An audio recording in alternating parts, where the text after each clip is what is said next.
Cleanup also underway in the Quad Cities tonight, where trees were completely uprooted by winds when the storms blew through there. Thousands tonight still without power on the Illinois side. News 8's Megan Noe joins us live in Moline with a look at the damage there. Good evening, Megan.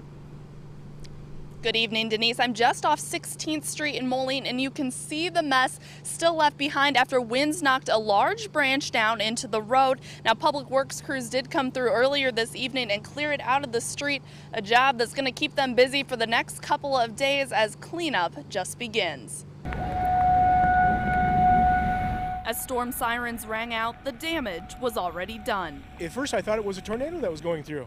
I mean, usually I like to go outside and take a look at storms and stuff like that, but I wasn't going to mess with this one.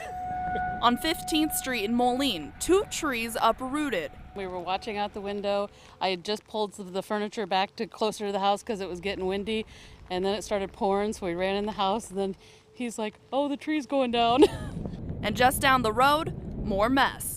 I've got lines down and back, and then my neighbor has his power line totally snapped from the house. Go right around the corner there. That's a nice one.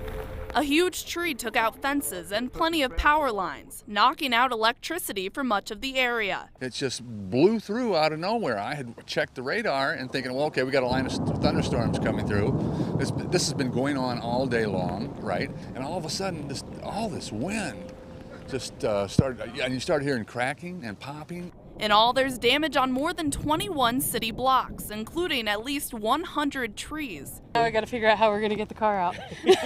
It didn't touch the car, thank God, but just going to get the chainsaw out and start cutting down trees. So for most, it's a sigh of relief as the cleanup begins. Now, Moline Public Works says it will help with clearing those branches and fallen trees. They can't go into your yard, though, so you'll need to cut trees up into manageable size and